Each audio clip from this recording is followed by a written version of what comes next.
The UN and the WEF order governments to begin rationing water supply into people's homes. The World Economic Forum and the UN has ordered governments to begin rationing people's water supply as part of their Great Reset agenda for humanity. The globalist organization are hosting a conference on water in New York as part of the UN quest to accomplish its 17 Sustainable Development Goals, a list that, if realized, if fully achieved and enacted, would give the globalist elites total control of all human activities. Washington Times reports, no poverty, zero hunger, good health, both physical and mental, for everybody, gender equality, and now clean water and sanitation. I'm not going to mention the bug-eating thing. Now, those are the first few Sustainable Development Goals, a project of the UN Department of Economic and Social Affairs. And while they sound notable, the devil's in the details. It's one thing to say for Christians who offer up aid to the hungry, the tired, the poor via tithes and charitable outreach. And it's one thing for, say, a nonprofit with a charitable mission to supply the needy with much needed needs. And it's one thing for Joe Q, taxpayer, to reach into his pocket and proffer some cash for a poor soul in obvious distress. And it's quite another thing for the government to take tax dollars and take the reins of regulations to push us all towards a perfect world that never will come. And it's quite another for a global government body to pretend it has the power to eradicate poverty, poor health, pollution, hunger, and ignorance, to erase discrimination, to provide well-paying jobs for all while controlling the means of production and consumption, to ensure peace and justice in the world, to promise all will be nirvana, if only all the governments of the world will cede their sovereignty, bow down to the dictates of United Nations Select, and give up freedom, money, and choice. It's for the good of the collective. Now, global eyes have turned towards water. The conference aims to raise awareness of the global water crisis and decide on action to achieve internationally agreed water-related goals, the World Economic Forum writes.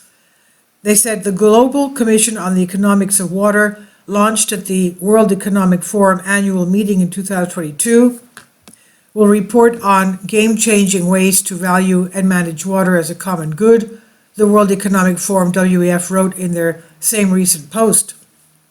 Just as the Paris Agreement promised an end to pollution, if only humans would stop taking airplanes and driving cars and heating their homes and using gas stoves, etc., now is blossoming water treaty with no doubt promise an end to thirst.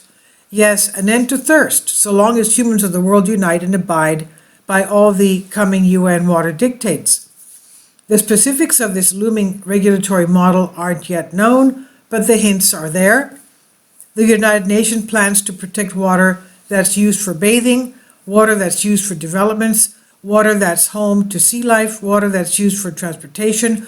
So the up-and-coming controls would likely focus on residential limits to water usage and costly increases to access that water, on bans on agricultural use and costly increases on farmers, on strict controls on the type and numbers of ships that can sail the seas and rivers and channels, and costly increases for this form of transportation.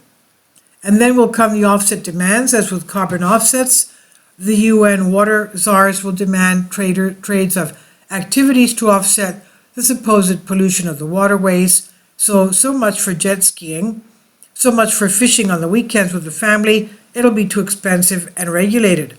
Natural resources crisis, including water and food, come within the top 10 biggest risks facing humanity in the coming decade, according to the World Economic Forum.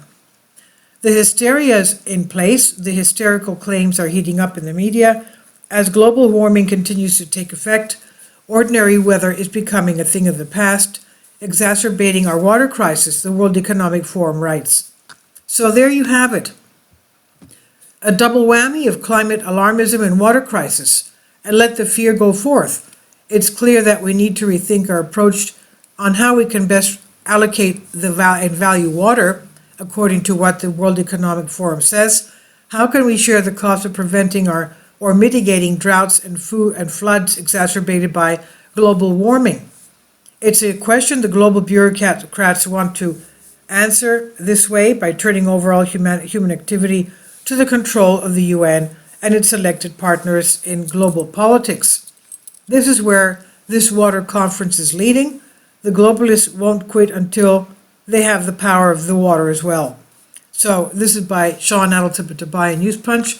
Please leave your comments. Thank you for your support. Kindly support my Patreon account.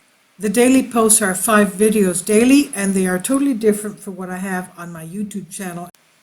Thank you so much for your support and that you find all my content so interesting. You'll find the Patreon account details in the description box.